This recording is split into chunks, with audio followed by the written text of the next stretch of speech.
Our next guest represents California's 28th Congressional District. His #1 New York Times bestselling book, Midnight in Washington, How We Almost Lost Our Democracy and Still Could, is on sale now. Please welcome back to the show, Congressman Adam Schiff.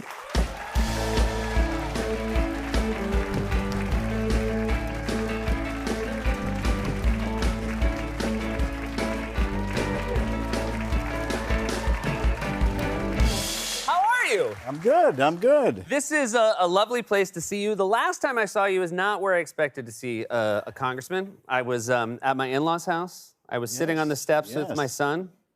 And I was lost. Yeah. And I drove up to a house with my cousin and knocked on the door, and it was you. Yeah. And then I was even more lost. Yeah, your cousin stepped out of the car, and I was trying to help him and give him directions, and then we had met. And you stepped out, and I will admit, based on the role you often serve in government, I thought I was about to get served a subpoena. I thought, because in movies, they always trick you. They always start talking about something else, and then they hand it to you. And I'm like, son of a gun. Now that you mention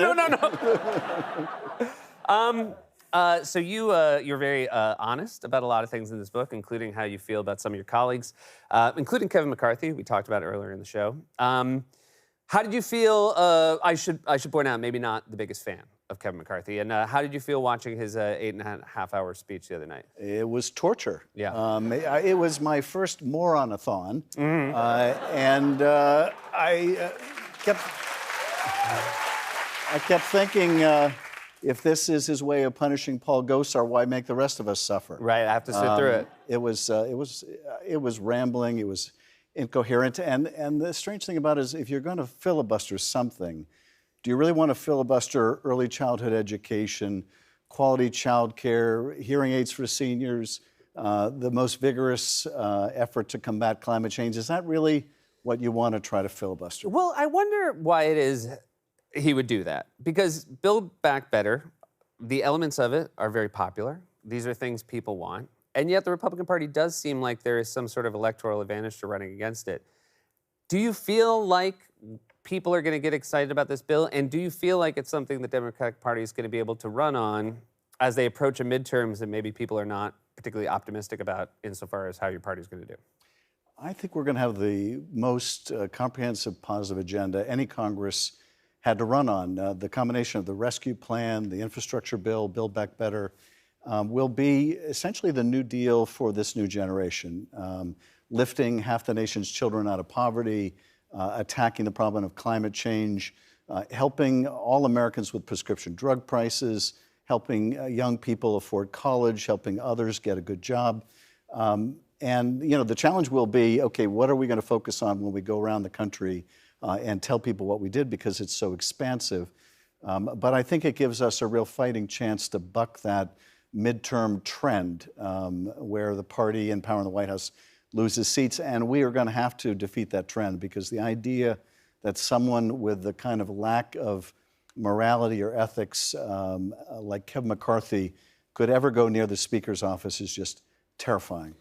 You know, I don't know the history of the New Deal. I obviously know how it was received once it was passed, but how much do you think what's being passed now is suffering from how fraught the negotiations have been sort of within the Democratic Party? Because it does feel like every part of it is just being dragged across the finish line. And, because of the cable news cycle and talking about how difficult it is to get it passed, I think people maybe think there's something wrong to it.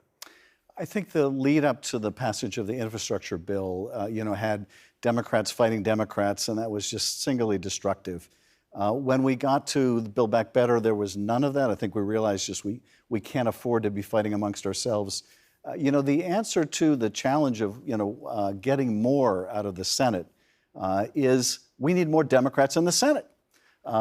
We need to, if we can't get everything we want with a evenly divided Senate that's 50-50, we need more Democrats in the Senate to be able to build on what we've already done. It's not to go after each other. So you were the first impeachment manager. Now there's the January 6th investigation. We're going to come up, obviously we're going to come up on the year anniversary pretty soon. What are you hopeful to accomplish from this? Because one thing that makes me depressed is it doesn't seem like anyone involved in that has paid any price at all. And it's doubtful, based on how polling is going right now for Republicans, that it is going to ever have a cost for them. Is there any outcome here where people don't look at what you find and it is just a partisan result? Like some people look at it and go, oh, that's what I always expected, or other people look at it and say this was a witch hunt? Look, I think all we can do is expose all the malefactors, follow the evidence, wherever it leads, tell the American people the story of what went into January 6th, all the planning that went into it, who was behind it in terms of the money, what Donald Trump was doing, what he was not doing at the time that the Capitol was being attacked, and make the case publicly, expose all the wrongdoing, and at the same time, make sure that we don't lose sight of our legislative agenda. And we have to hope that there are still enough American people with an open mind that they will follow the hearings that we're going to have in public, that they'll be interested in what we conclude. We are working in a very nonpartisan way, Democrats and Republicans on that subcommittee. It's one of the few bright spots in the Congress right now. But I think what you're pointing to is one of the overarching challenges we have, which is people don't get their information from the same places. Of all the Facebook whistleblower allegations that I found the most troubling was at Facebook they created a Republican woman. They gave her only a few attributes. She was Fox viewing, she was Christian and Republican, and their algorithms led her straight to QAnon. And as long as that is the case and people are led down these tragic conspiratorial rabbit holes, we're going to have this horrible divide. So we're going to have to try to address that challenge. Steve Bannon, who seems to commit a lot of crimes but not get any better at it while he goes, he was sort of called in front of the House, basically wouldn't turn over documents, correct me if I get any of this wrong, and now he has been arrested. Do you think this is going to end up with him, I don't know, like being cooperative with the committee to try to stay out of prison, or do you think he will continue to be sort of stuck in his ways? I don't know. And Seth, I think I look at one thing as sort of in microcosm, just shows you what a consummate group of grifters were running the country. Man runs for president on a platform of building a wall that he says Mexico is going to pay for. An absurd... I don't think he said that, no. Of course, he becomes president. He doesn't build a wall. Mexico doesn't pay for it. Right. His cronies then start a fund raising money from his own supporters to purportedly build a wall. They steal it, like Steve Bannon. They're indicted for stealing money from his own people, and then he pardons them. And they're just a bunch of crooks and grifters. But you can understand why Steve Bannon believed that he was above the law, because for 4 years he was. But now we have a Justice Department that believes no one is above the law. And I think the effect of his prosecution, whatever he does, has already had a very important impact on other witnesses who have decided to cooperate because they don't want to be prosecuted like Steve Bannon. You talk about January 6th, and your colleagues from across the aisle were concerned about your well-being. Like, that was a very harrowing day in real time. I think that when something like that happens, people do kind of fall back to their best humanity, right? Concerned about people they maybe don't agree with all the time. Has it been depressing to you that that moment of maybe seeing the best in people you don't agree with has faded away? It is. I was there, as you know, for the 6th, and as they were breaking the doors and the windows to get in, I had a number of Republicans come up to me and say, "You can't let them see you." One of them said, "I know these people, I can talk to these people, I can talk my way through these people. You can't let them see you. You're in a whole different category." And I was touched that they were concerned about my safety. But immediately that thought was followed by another, that if they hadn't been lying about the election, I wouldn't need to be worried about my safety, and none of us would.